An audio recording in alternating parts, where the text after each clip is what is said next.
Yerlerlerge Kırgızistan Gezeti Borbozduk Komitetining sekretari Joldosh Qo'shnichalova jana profsoyuzlarning Kırgızistan Respublikasining yondoshuvi holat bo'lib kelishdi.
По 8 лет этой долгой жизни свет.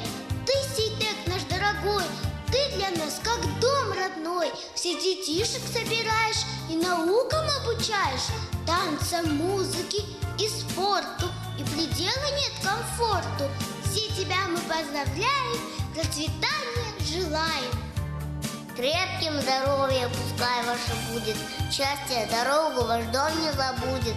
Птички пускай за окошком поют, но родные любят и ждут.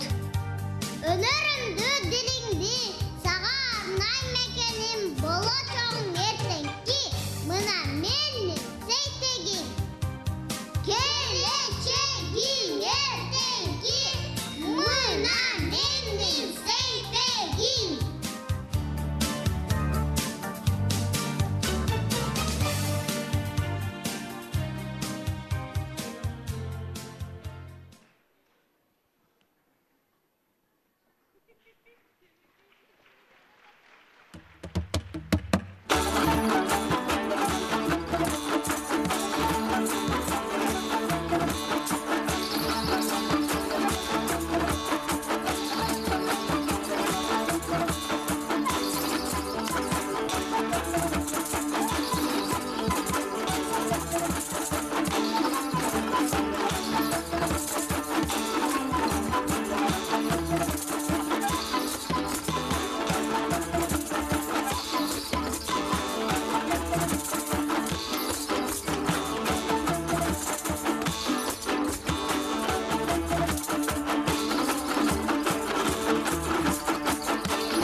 майрамдык программаны балдардын жана өспүрүмдөрдүн улуттук сейтек борборунун элдик үлгүлүү Бай Чечекей фольклордук этнографиялык ансамблі жетекчиси Кыргыз Республикасынын билим берүүсүнүн жана маданиятынын мыктысы төш белгисине ээси Алдабек кызы Гулебия жана Ибарат Кыргыз көчү комузчулар ансамбльдер ачып беришти. Жетекчилери Алтынай Бектурганова жана Мастура Бердибекова.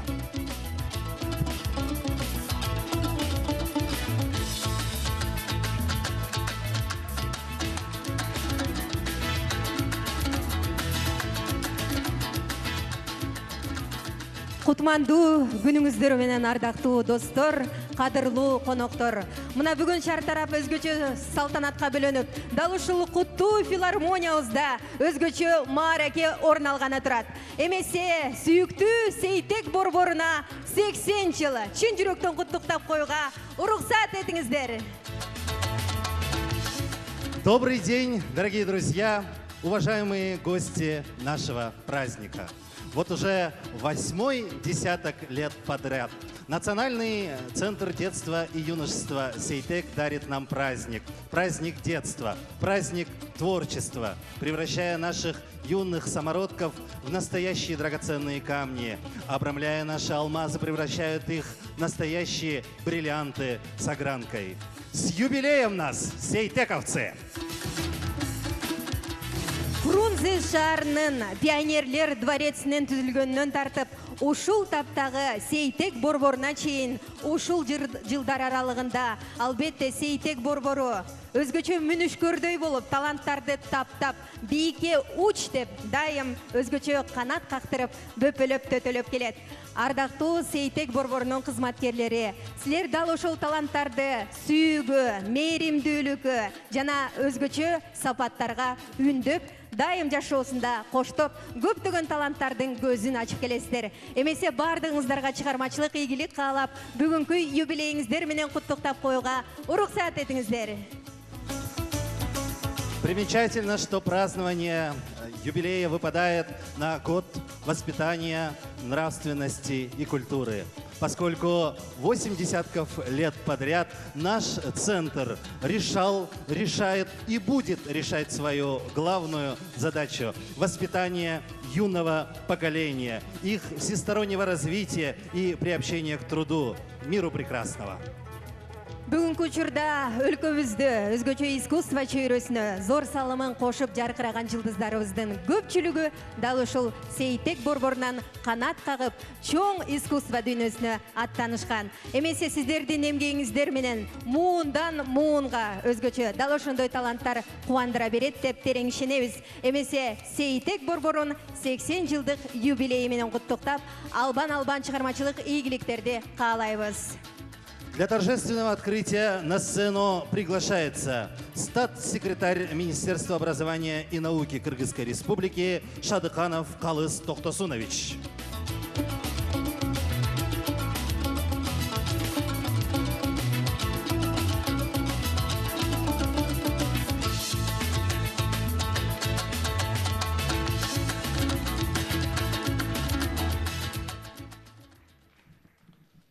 Саламатсыздарбы, урматтуу бүгүнкү майрамдык иш-чаранын катышуучулары, урматтуу коноктор. Сиздерди баардыгыңыздарды ошо бүгүнкү балдардын, өспүрүмдөрдүн Сейтек улуттук борборунун 80 жылдык майрамы менен чын жүрөктөн куттуктап коюуга уруксат этиңиздер. Ушул чейрек, мындай айтканда, кылым десек те болот, 80 жаш. Ушул 80 жылдын ичинде биздин ушул борбордо, Сейтек борбордо миңдеген балдардын, өспүрүмдөрдү бүгүнкү күндө тарбиялап, алардын жүрөгүнө өчпөс из калтырды. Балдарга кичинекейинен баштап турар жол тандоону, туура жол тандоону, оңдогон жылдарга достукту бекем сактоону, аны өмүр бою алып кетүүнү үйрөттү. Өзгөчө бул көз карандысык жылдардын Сейтек борбору олуттуу ийгиликтерге жетишти деп айтсак болот.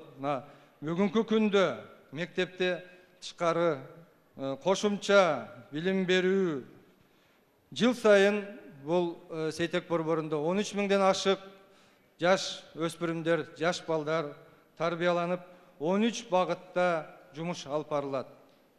Мугалимдер балдарды окутуу жана тарбиялоо менен биргеликте ар кандай эл аралык мелдештерге, конкурстарга, фестивалдарга катышып, ал жердерге албан ийгиликтерге жетишип жатат. Өзгөчө ушу Кыргызстандын намысын татыктуу коргоп келе жатат. Жаш сейтекчилер көп сандаган бүгүнкү күндө дипломдордун, жана бул жерде айтып кеткенде көптөгөн ушу эл аралык конкурстардын, фестивалдардын жеңүүчүлөрү болуп, лауреаттары болуп, гран-прилерди жеңип келип отурууда. Ушул жетишкендиктин баарын баалап, мына кошумча билим берүү жаатында өзгөчө эмгек үчүн өсүп келе жаткан муунду тарбиялоодо олуттуу салым кошкондугу үчүн 2007 жылы бул Сейтек борборуна улуттук деген статус берилген. Ал эми 2011 жылы болсо именно ушул бүгүнкү Сейтек борборуна маданий, эстетикалык жана руханий жактан балдарды тарбиялоодо чоң салым кошкону үчүн даңк медалы менен сыйланган. Ушунун баары мына бүгүнкү күндө ушулардын Сейтек борборунун жетишкендиктери. Мына ошондуктан мындан ары дагы чыгармачылык ишке багытталган, өсүп келе жаткан жаш муундарды тарбиялоого салымыңыздарды көп кошот деп мен ишенемин. Сиздерге жана сиздердин коллективиңерге чыгармачылык албан ийгиликтерди каалап, бүгүнкү ушул мааракени ачык деп жарыялоого уруксат этиңиздер.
С поздравительной речью на сцену приглашается заместитель руководителя аппарата президента Кыргызской Республики Карыбаева Мира Аскеровна.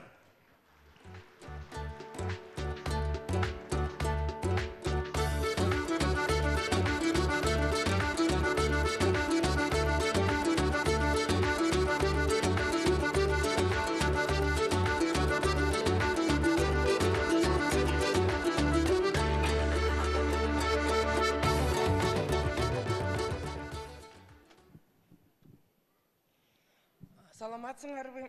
Бүгүнкү салтанаттуу мааракенин катышуучулары, урматтуу Сейтек улуттук борборунун жалпы жамааты, урматтуу балдар, ата-энелер, педагогдор, бардыгыңыздарга белгилүү болгондой, эркин эске салгандай, быйылкы 2017 жыл Кыргыз Республикасынын президенти Алмазбек Атамбаевдин жарлыгынын негизинде ыйман, адеп жана маданият жылы деп жарыяланды.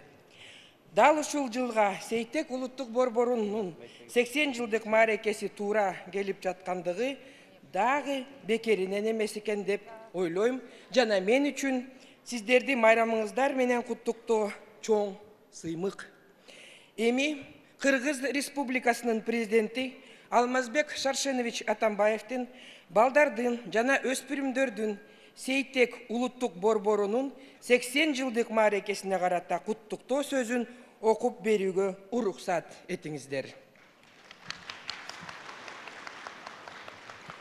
Урматтуу Сейтек улуттук борборунун педагогтору жана кызматкерлери, кымбаттуу балдар жана ата-энелер, сиздерди балдардын жана өспүрүмдөрдүн Сейтек улуттук борборунун 80 жылдык мааракеси менен чын дилимден куттуктайм.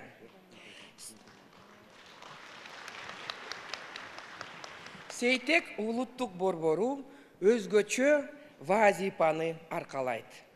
Сиздер тарбия берген ар бир бала чыгармачыл өнүгүүдө өз өнөрлөрүн калыптандырууда жана ишке ашырууда жардам алат. Өсүп келе жаткан муунга ийгиликтүү жана ата-андаштыкка жөндөмдүү болууга көмөктөшүп келесиздер. Өзүнүн 80 жылдык тажрыйбасында Сейтек борбору миңдеген балдарды жана өспүрүмдөрдү тарбиялап, аларга куттуу билим менен чеберчилик алууга жардамчы болду. Жергебизде же чет өлкөдө өткөн мамлекеттик деңгээлдеги дээрлик баардык иш-чаралар сөзсүз түрдө Сейтектин балдарынын катышуусу менен өтөт. Борбордун шаттык, жаш кыял жана бай-чечекей чыгармачыл топтору биринчи жана экинчи дүйнөлүк көчмөндөр оюндарында, анын ичинде миң комузчулардын мажбот өйгүүсүн аткаргандыгы жалпы элибиздин сыймыгы болуп калды. Уважаемые педагоги, коллектив Центра Сейтек, дети, уважаемые родители, творческие коллективы, отмечающего сегодня 80-летний юбилей Национального центра детей и юношества Сейтек, в течение многих лет представляют концертные программы, приуроченные к основным государственным датам. Стали традиционными мероприятия Центра, посвященные дням защиты детей, учителей, пожилых людей, а также их участие в ежегодных новогодних спектаклях. Детские коллективы Центра Сейтек являются дипломантами, лауреатами, обладателями гран-при международных конкурсов, фестивалей и соревнований в России, Казахстане, Китае, Кувейте, Индии, Индонезии, Туркмении, Турции. Танцевальный коллектив народного образцового ансамбля «Шаттык» принимал участие во всех 14 дельфийских играх государств СНГ и Балтии, в самых престижных соревнованиях в области высокого искусства. И каждый раз становился победителем, обладателем гран-при, золотых, серебряных и бронзовых медалей.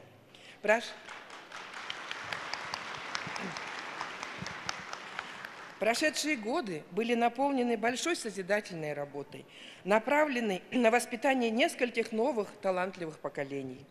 Благодаря вашим уникальным качествам и мастерству дети получили самые яркие впечатления, развили свои таланты и, главное, укрепили свои ценности. За годы своего существования Сейтек прочно занял ведущее место среди центров внешкольного дополнительного образования.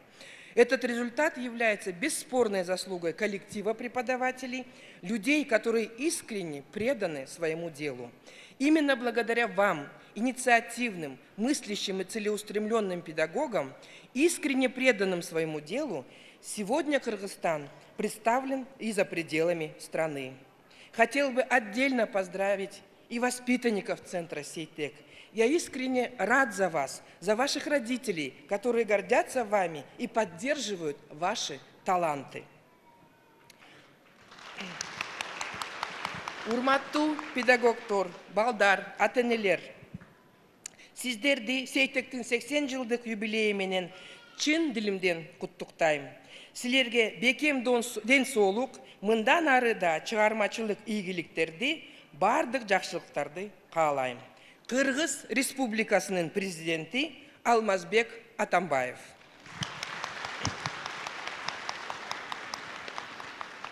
Ушу куттуктоо сөз менен бирге биздин президентибиздин атынан бир белек тапшырганы келгем.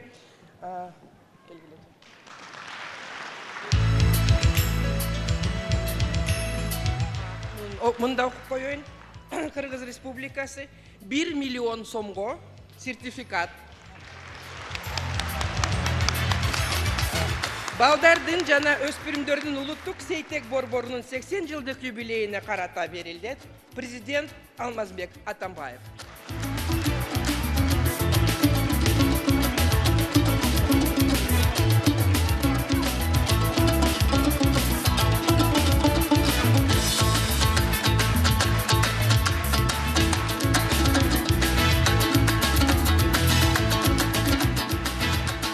Урматтуу Мирас Керовнага терең ыраазычылык билдирүү менен бирге куттуктоо сөзү Кыргыз Республикасынын өкмөтүнүн аппарат жетекчиси Осмоналиев Акылбек Шариповичке берилет. На сцену приглашается руководитель аппарата правительства Кыргызской Республики Осмоналиев Акылбек Шарипович.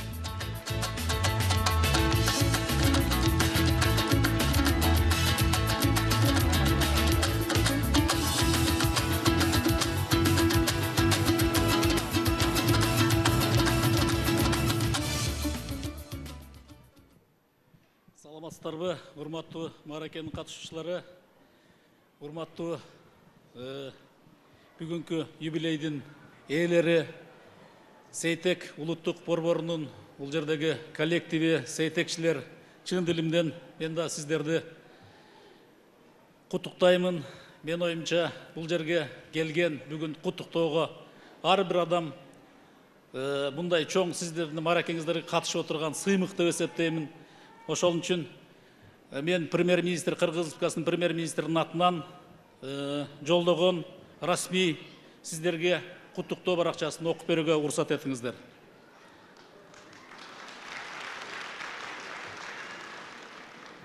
Урматтуу маданият жана искусство ишмерлери, сиздерди Кыргыз Республикасынын өкмөтүнүн атынан балдардын жана өспүрүмдөрдүн улуттук сейтек борборунун 80 жылдык мааракеси менен чын жүрөктөн куттуктайм.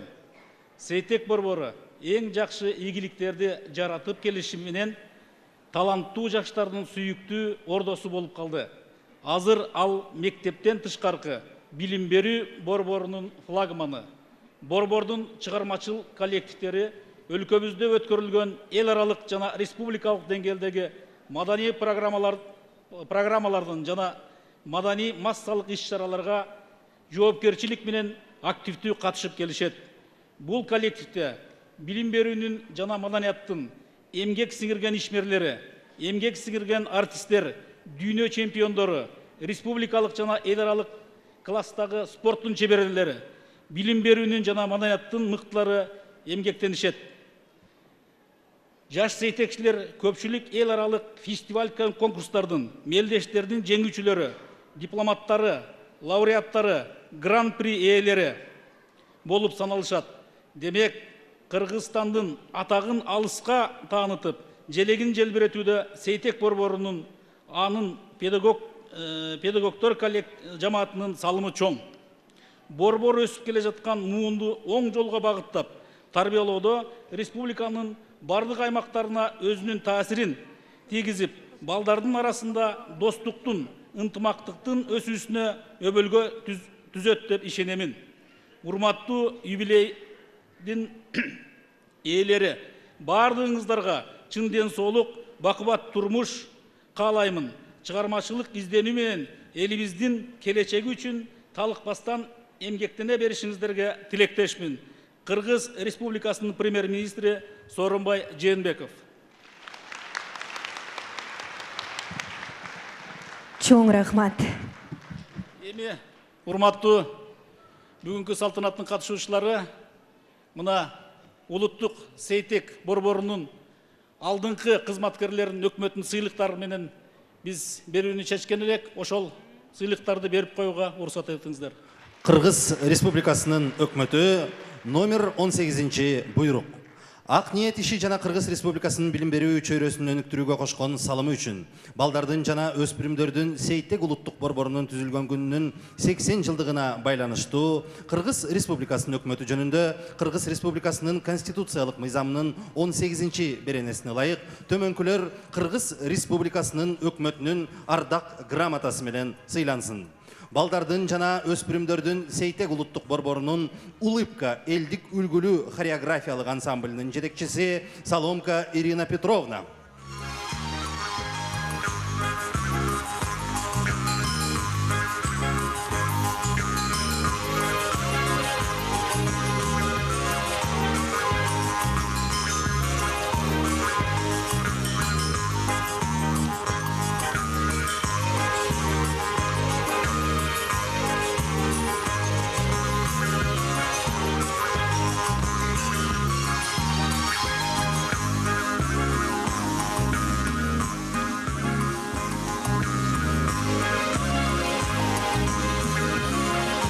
Балдардын жана өспүрүмдөрдүн Сейтек улуттук борборунун Жаш кыял үлгүлүү би ансамблинин жетекчиси Чилетиров Жаныбек Жээнбаевич.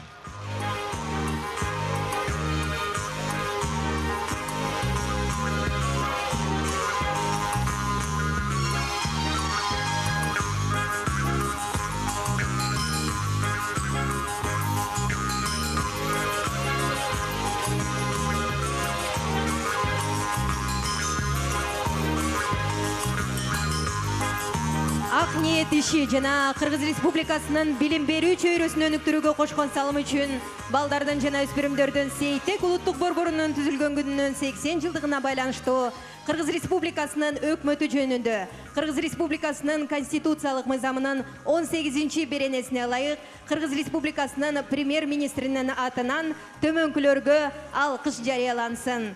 Балдардын жана өспүрүмдөрдүн Сейтек улуттук борборунун директорунун орун басары Балтабаева Ира Камантуловнага.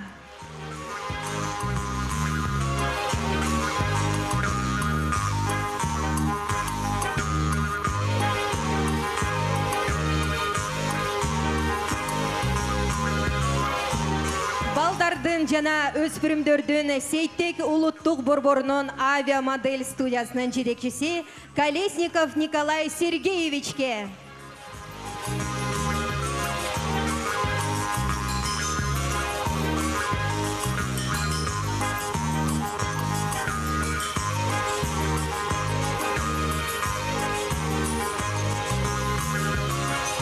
Кыргыз Республикасынын премьер-министри Сооронбай Жээнбеков.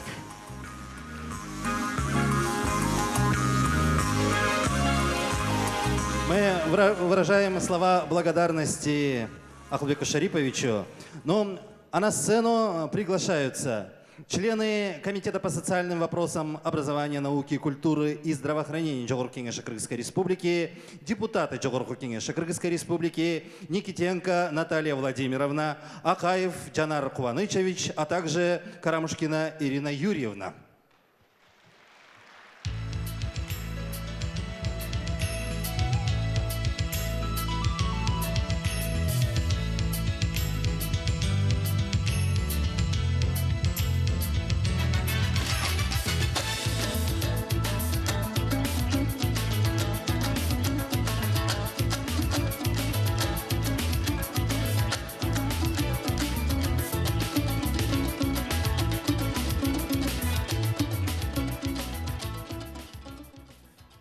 Сейтек борборунун 80 жылдык мааракеси менен куттуктайбыз. Азыр уруксат берсеңиздер, Кыргыз Республикасынын Жогорку Кеңешинин төрагасы Чыныбай Акуновичтин саламын айтып, куттуктоосун окуп берип койсом.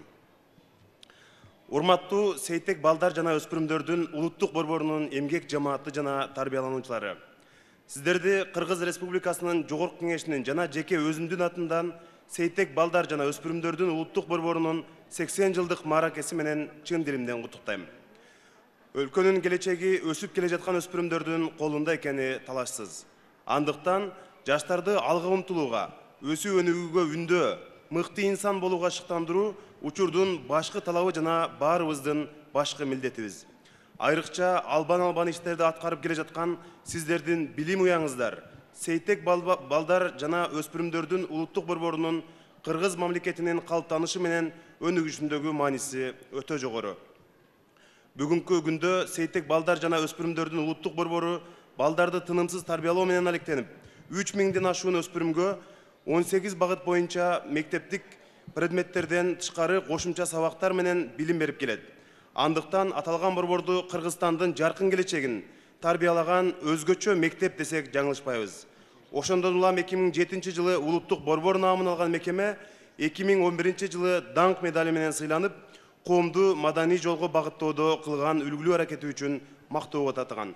Ардактуу борбор жетекчилери жана мугалимдер, жалпы Кыргызстан үчүн келечек ээлери болгон жаштарга берген тарбия таалимиңиздер үчүн сыймыктанабыз. Сиздерге ийгилик жана талыкпас эмгек каалайм. Бар болуңуздар. Урматтоо менен Кыргыз Республикасынын Жогорку Кеңешинин төрагасы Чыныбай Турсунбеков. С пламенным приветом всем пионерам нашей республики от пионерки 70-х годов. Дорогие друзья, сегодня очень знаменательный день, потому что сегодня я вижу в зале очень многих людей, которые вложили огромный свой труд, энергию, свою молодость, свою практически самую такую активную жизнь в развитие детского движения, в развитие и работу с детьми. Это самый тяжелый фронт работы, потому что дети никогда не прощают ошибок, особенно когда им в чем-то какой-то проявляется фальшь к детям. Поэтому это очень сложно. Я всегда знаю, что только люди с искренним, чистым сердцем, с такими вот порывами сделать действительно что-то важное, нужное, и вот тогда дети будут помнить это всегда, всю жизнь. И сегодня я горжусь, что сегодня на этой сцене я очень дружу с Республиканским центром детского творчества и юношества Сейтек. Я считаю, что действительно это аккумулятор на сегодняшний день всего внешкольного движения нашей республики. Им удалось сохранить ту энергию, тот характер работы с детьми. Потому что я вижу, как сегодня также многонациональная дружная семья, где проходит воспитание личности. Это делают наши внешкольники, наши учителя, родители. Но я знаю, что сегодня по всей республике, тоже там, где сегодня из регионов не смогли приехать, я думаю, что они с удовольствием отмечают эту дату, потому что 80 лет для Вселенной, для планеты – это мизер. Но 80 лет для нашей страны – это огромное историческое развитие детского движения, детского творчества. 1937 год, если представить, какие трудности переживала наша страна. Несмотря на это создался детский дом пионеров. И в дальнейшем 40-е тяжелые военные годы, послевоенные, но никогда ни одно составляющее руководства страны не оставляли без внимания детское движение, развитие детского творчества. И сегодня я выражаю огромную благодарность всем, кто поддерживает наших внешкольных работников, те, кто сегодня работает с детьми, потому что досуг молодежи, и еще раз хочу сказать, это очень важно, составная практически часть воспитания духа, личности, характера. Потому что вот сегодня я вижу очень многих тех, которые действительно с гордостью говорят: да, я была пионером Всесоюзной пионерской организации имени Ленина. И очень много вложила пионерская организация, в дальнейшем комсомольская организация, в каждом из нас. Потому что именно дух лидерства вложила лично в меня пионерская организация. И я тоже себя считаю продуктом пионерской организации Кыргызстана. Я горжусь тем, что вы сегодня сумели все сохранить, приумножить, что такая поддержка у вас хорошая. Очень много вас поддерживают сегодня и руководство страны, родители, дети. Действительно, это большая дружная командная семья. Но вот именно люди, которые прошли пионерские, как говорится, зорки, вот они сегодня еще сохранили вот эту атмосферу дружелюбия, интернационального воспитания, понимания. Молодцы! Благодарность вам огромная от души. И разрешите пожелать, чтобы и через 80 лет Сейтек праздновал очередную победу в дальнейшем воспитании, творческого воспитания наших детей. И я сейчас передам вам тоже подарок от парламента Кыргызстана, от Джугурку Кинеша. Огромное вам спасибо. Держите. И передаю слово Наталье. Спасибо.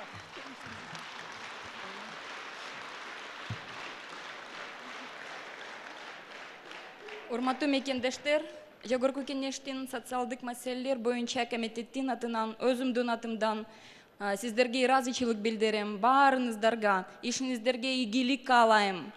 Uzun ömür, çıkarmacılık örgü kalayım. Бар болуңуздар, урматтуу мекендештер. Дорогие соотечественники, сейтековцы, на самом деле сегодня очень праздничный, торжественный день, потому что мы отмечаем действительно большую, великую дату, 80 лет. Это для нашего государства очень серьезный, важный юбилей. Действительно, организации, которая через годы, через разные политические уклады и строи смогла пронести самую основную задачу, очень важную, воспитание молодого поколения, чтобы наши дети, они были действительно патриотами, гражданами своей страны. И очень важную роль в этом играет именно вот такое внешкольное образование. К сожалению, пионерские, комсомольские организации канули в лету, но Сейтек во многом взял на себя огромную историческую миссию сохранить вот эту силу, объединяющую молодежные движения, приумножить и через культуру, через творчество передавать все новым поколениям сейтековцев дух, историю, ценности многонационального, единого, неделимого народа Кыргызстана. Браво, Сейтек! Долгих лет! Много новых творческих успехов, побед. И еще несколько слов я хотела бы сказать отдельно коллективу и руководителю, директору Сейтек, потому что в течение многих лет удерживать, поддерживать, стимулировать коллектив – это огромная заслуга руководителя, которая смогла направить на созидание, на творчество Центр Сейтек. И я хочу отметить ее большой вклад в сегодняшний праздник, в сегодняшнее мероприятие, в то, что сегодня на этой сцене представители практически всех институтов власти, государственных структур, представители интеллигенции, лучшие люди, представляющие творческую элиту страны, сегодня радуются вместе со всеми ребятами, родителями, которые принимают активное участие в жизни Центра Сейтек. Сегодня большой праздник. И, конечно, социальный комитет со своей стороны, отмечая заслуги Центра Сейтек, коллектива, тоже подготовил благодарственное письмо социального комитета Жогорку Кинеша Кыргызской Республики. И позвольте торжественно пригласить на эту сцену для вручения следующих наших номинантов для награждения благодарственным письмом комитета Жогорку Кинеша. Алдабек кызы Гулябия.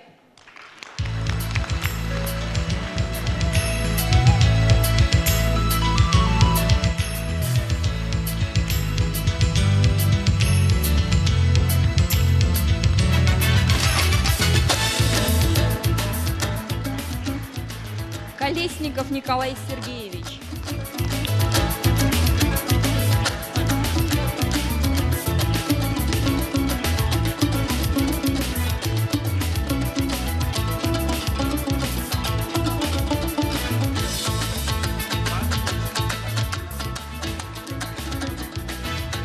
Дубровская Галина Васильевна.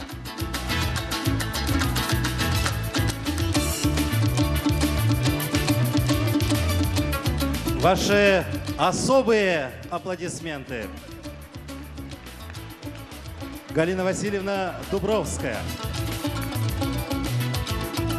Галина Васильевна, двойные поздравления с вашим личным праздником, юбилеем и служением, творчеству, будущим поколениям молодежи.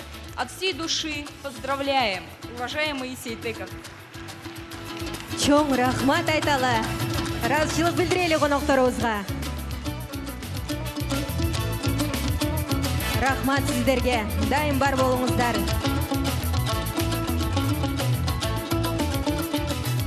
Мы выражаем слова благодарности всем тем, кто выступил на этой сцене. Коллега, я вижу в зале лучшие представители интеллигенции, корифеи кыргызского образования, профессора, академики. И все они сегодня разделяют праздник, праздник детства, праздник юных сердец. Спасибо вам, уважаемые гости. И специально для вас.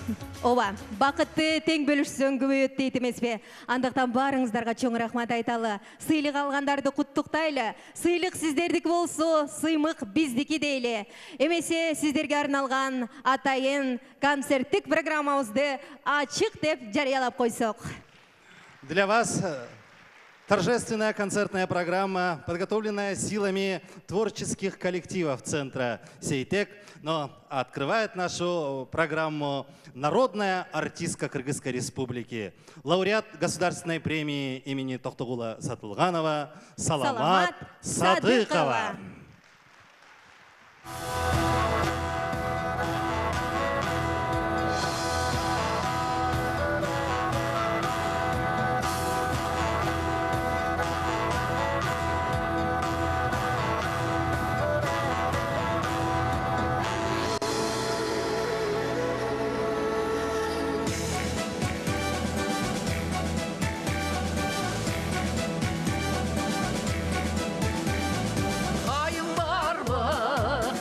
Balda çapmagan, kırjon var mı?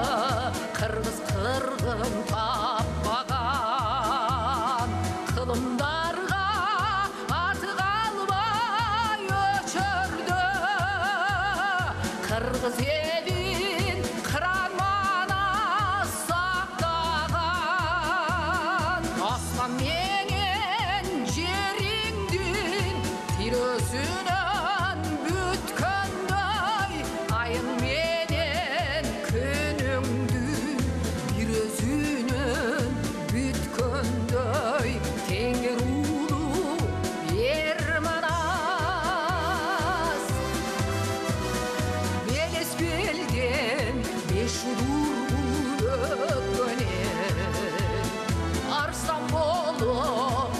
Çakşıran göçmenen kullandılar kurup baracakanda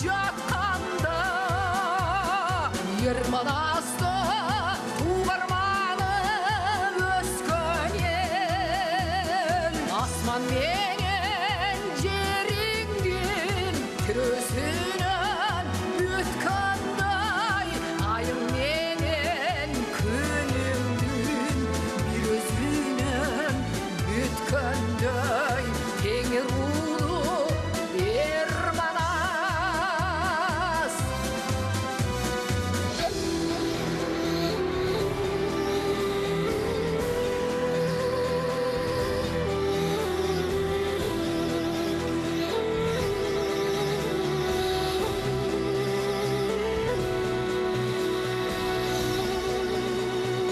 Aldığımday bozdotup atadan vurun bal ötkün Geçen türlü uz ötkün Yeneden vurun kız ötkün Yalan ayak kepinçen Can başından süz ötkün Sozullasın ölgönde Sol doyasın köngönde Her biri Türk'ün can ötkün Halvan Türk'ün kan ötkün Taktısına kulağını Sulayman Paşa'na ötkün Manas manas dolgunu Manas atka tongunu Babalarım aytkan söz Bayırtıdan kalgan söz Kulak tuğa gevursan kulağının uçunda Kulaksızga gevursan tuyağının uçunda Canga salgan bolottoy Jakşatanın balası Babalarım aytkan söz Bayırtıdan kalgan söz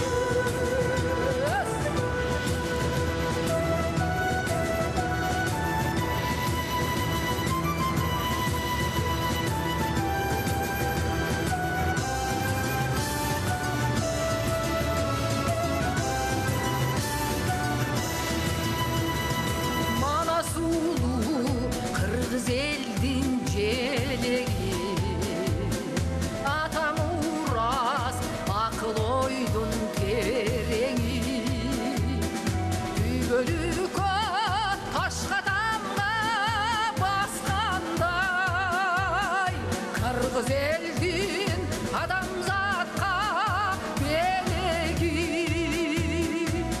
Asman menen jeringdin kirösünün bütkönдөй, ayıl menen könümdün bir özünün bütkönдөй, eңер ulu ermanas. Asman menen jeringdin kirösünün bütkönдөй, ayıl menen könümdün bir özünün bütkönдөй, eңер ulu ermanas, eңер ulu ermanas.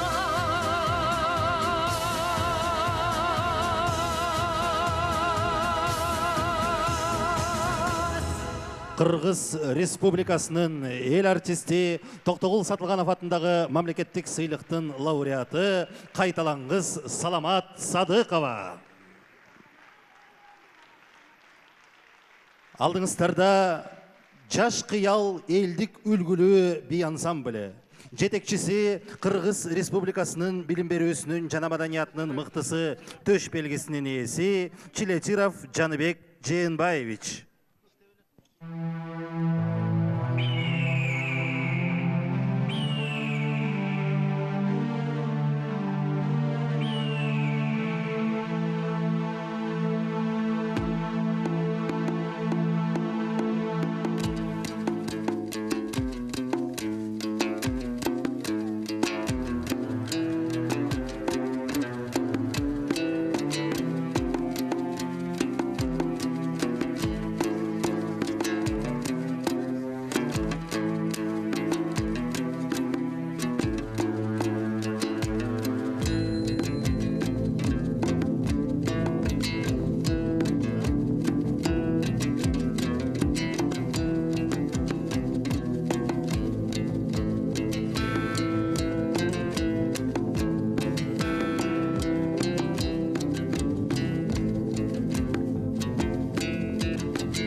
Мамлекеттик жаштар сыйлыгынын ээси Акшоола элдик үлгүлүү театралдаштырган балдар хору, педагог хормейстер, Кыргыз Республикасынын билим берүүсүнүн жана маданияттын мыктысы төш белгисинин ээси Шабданалиева Салтанат Өскөнбековна, көркөм жетекчиси, Токтогул сыйлыгынын ээси, Кыргыз Республикасынын эмгек сиңирген ишмери Эсенгулова Гүлмира Шакиновна, концертмейстер, Кыргыз Республикасынын билим берүүсүнүн жана маданияттын мыктысы төш белгисинин ээси Чукуева Гүлмира Алымкуловна.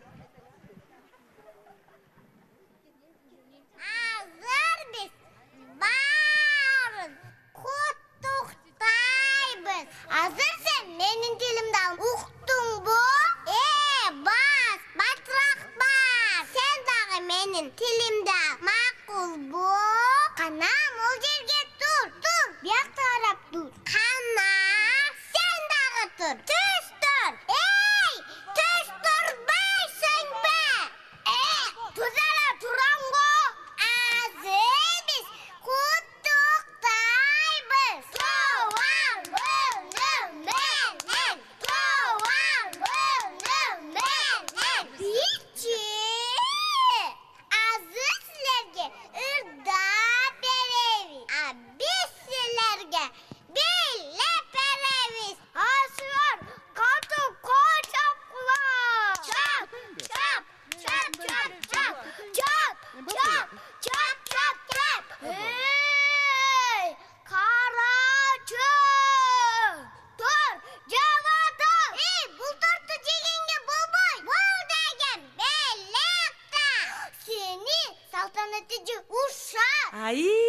Балдар, ай.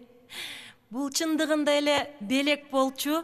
Урматтуу Сейтек, Акшоола балдар хору туулган күнүң менен куттуктайт. Сабира апа! Торт жей! Балдар, силер Акшооланы уят кылдыңар. Кел колуңда арчайын, эми өзүңдү арчайын. Биз азыр ырдайбыз. Чоп!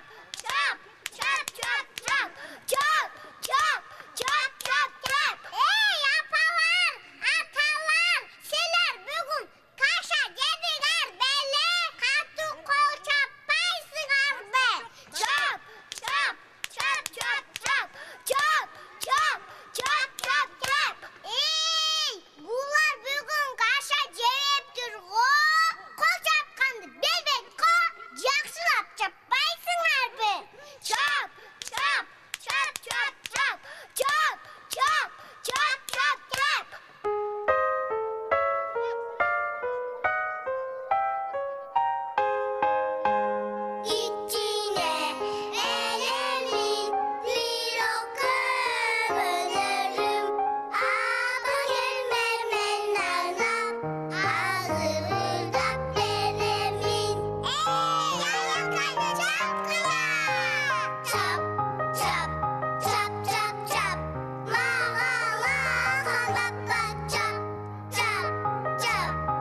Мамлекеттик жаштар сыйлығының ээси Акшоола элдик үлгүлүү балдар хору.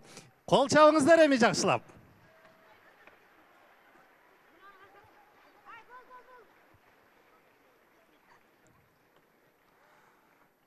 С юбилеем вас поздравляет секция Таэквондо ITF, руководитель, чемпион мира Ким Владимир Петрович.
Таэквондо ITF, ваши аплодисменты.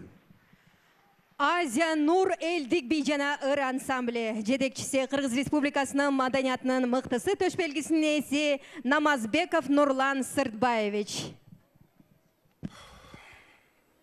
Okay, here we go. Yeah, I'm afraid, like I'm scared as a dog, but I've got a new song and I won't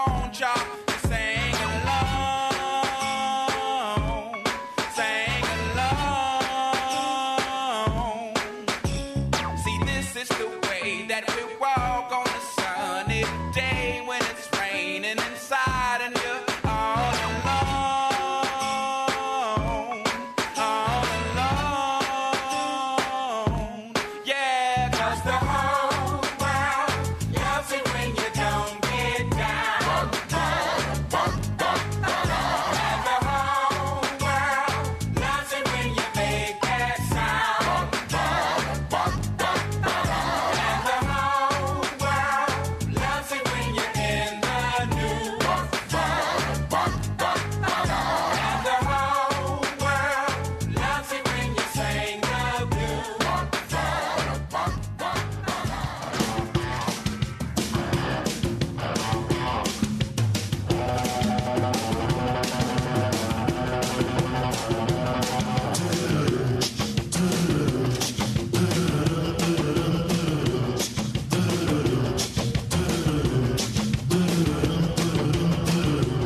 Es un local de mala muerte, donde se juntan cada noche los de siempre. Se escriben guiones, novelas negras, se escriben páginas de trucos y maneras.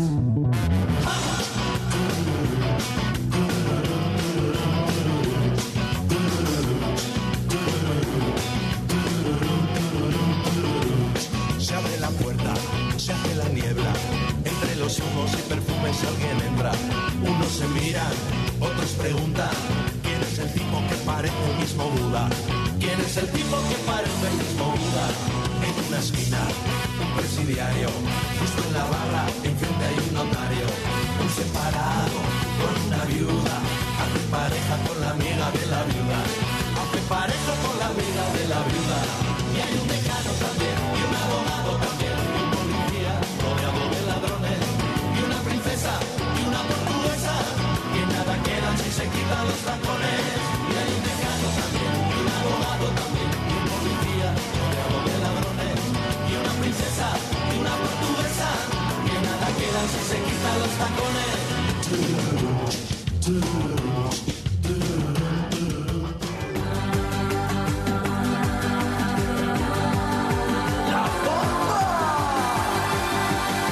Para bailar la bamba, para bailar la bamba se necesita una poca de gracia para mí, para ti. Ay, arriba, y arriba, ay, arriba, y arriba, por ti seré, por ti seré, por ti seré. Everybody, eso es, mundial. La chiquita y la señorita, yo. Everybody.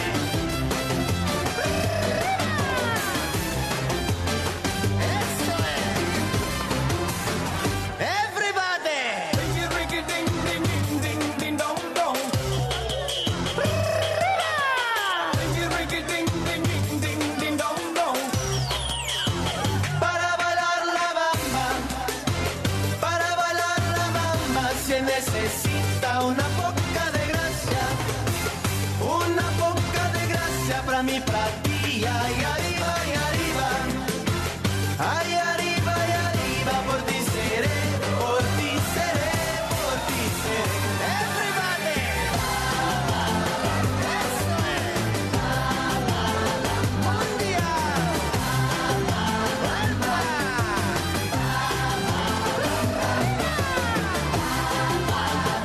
Everybody, todos juntos. La chiquita y la señorita, yo. Eso es.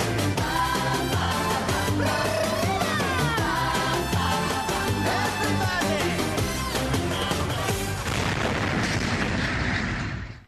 Азия Нур элдик ыр жана би ансамблі.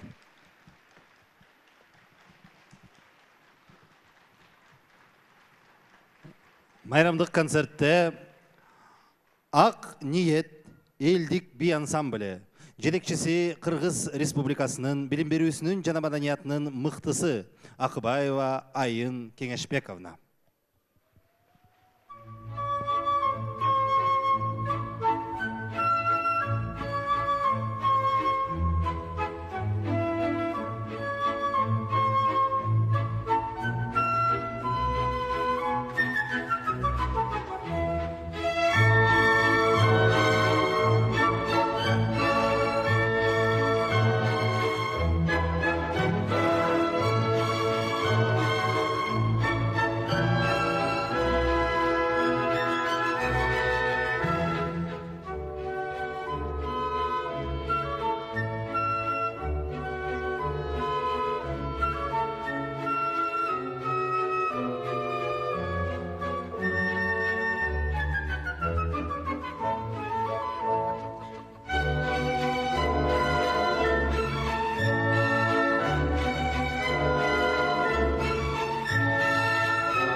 Народный ансамбль танца «Ак-Ниет».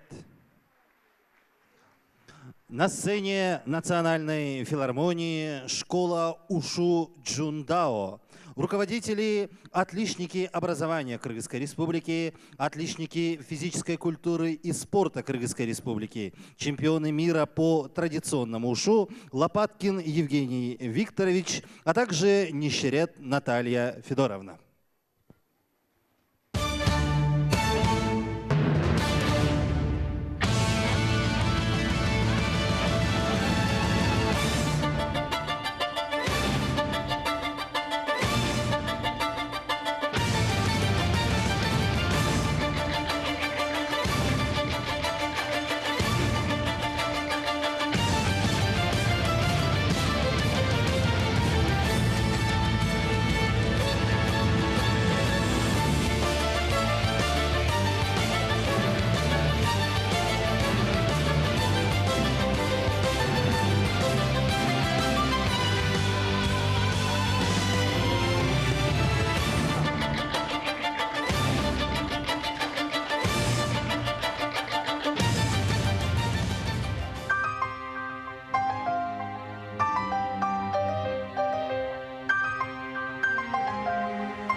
Школа Ушу Джундао. Ал эми биздин концерттик программабызды Дилгир элдик би ансамбле улантат. Жетекчиси Кыргыз Республикасынын эмгек сиңирген артисти Шамыралиева Гүлжамал Шаршеевна.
Дилгир элдик би ансамбле.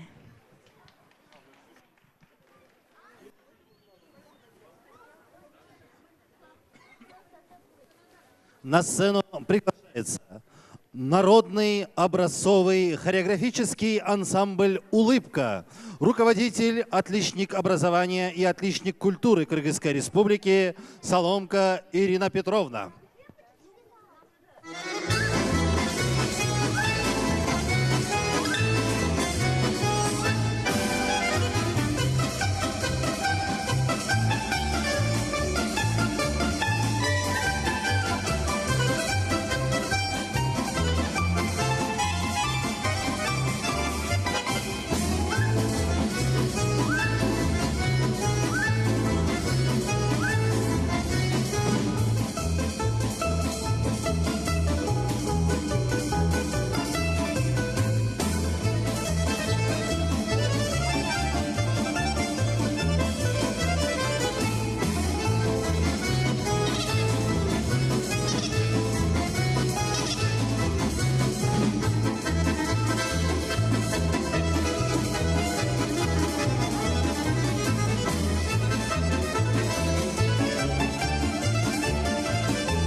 Народный образцовый хореографический ансамбль «Улыбка». А на сцене Национальной филармонии народный образцовый хореографический ансамбль «Шаттык». Руководитель, отличник образования и отличник культуры Кыргызской Республики. А недавно ей присвоено звание «Заслуженный деятель культуры Кыргызской Республики» Латыпова Сырга Джапаровна. Ваши аплодисменты. Шаттык элдик үлгүлүү би ансамблі.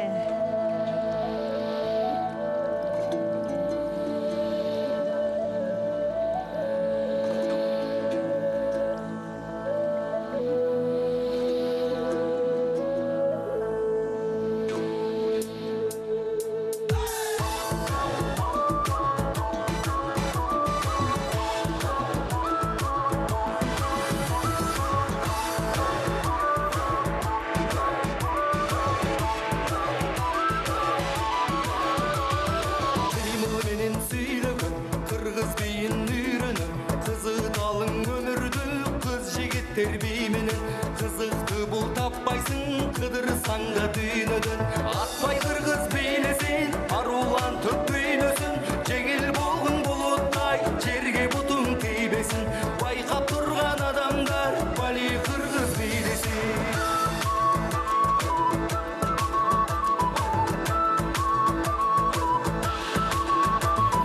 куштай канат кагалып учпай кантип калалып барынча кырып бир кумардан канал жаркы күнгө теңелсин жаштыгыңдын жамалы атпай кыргыз бейлесин арулантып дүйнөсүн жеңил болгон булуттай жерге бутуң тийбесин байкап турган адамдар бали кыргыз бейлесин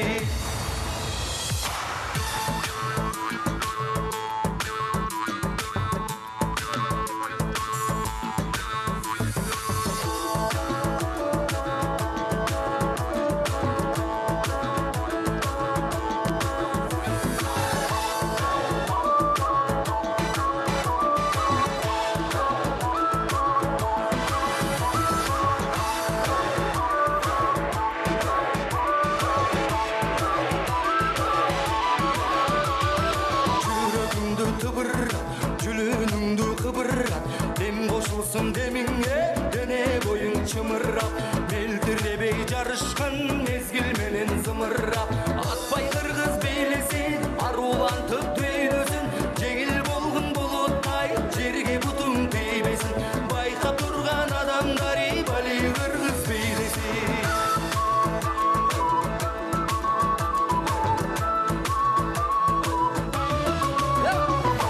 эргүү мындай болурбу эриккеним жоголду шаркап бийлесек эл көңүлү толурбу тоңуп калган бир кезде толкуталып толорду жалпы кыргыз ырдасын жаратылыштыңдасын жаркылдаган жылдыз би жашообуздун урдасын ырыс болуп кыргыз би ынтымакты чыңдасын атпай кыргыз бийлесин арулантып дүйнөсүн жеңил болгон булуттай жерге бутуң тийбесин байкап турган адамдар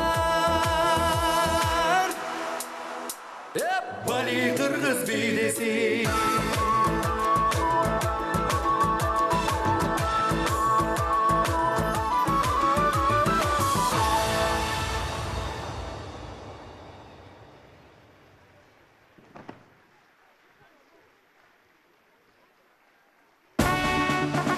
Сейтегры сөзі обоно Диляра Мамбитакунованыкы.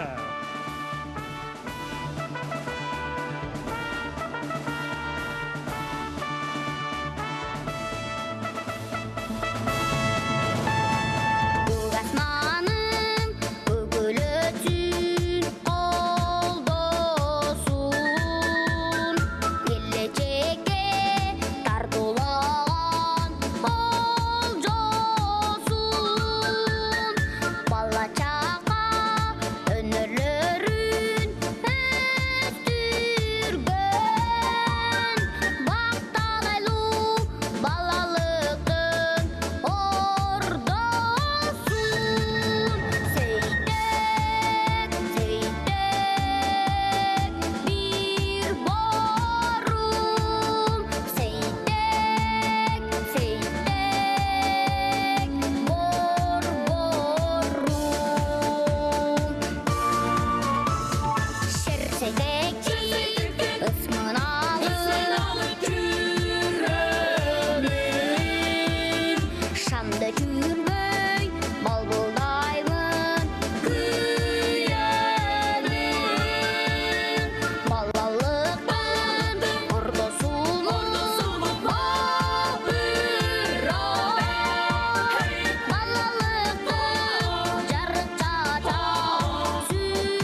На сцену приглашается заслуженный работник образования Кыргызской Республики, Педагогика илимдеринин кандидаты, директор Национального центра детства и юношества Сейтек Чилпакова Забира Муслимовна.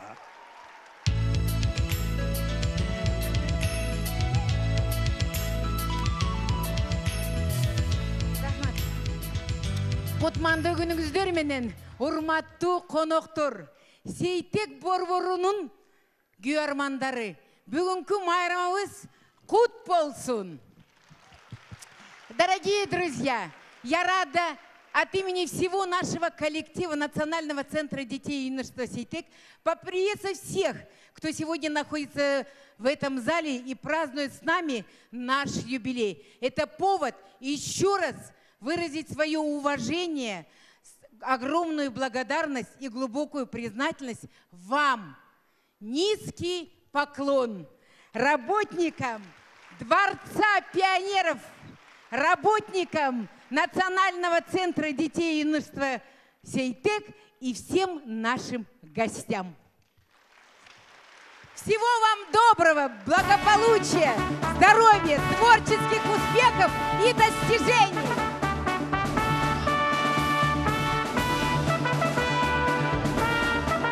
С юбилеем Сейтек! Сейтек, юбилейин кут болсун!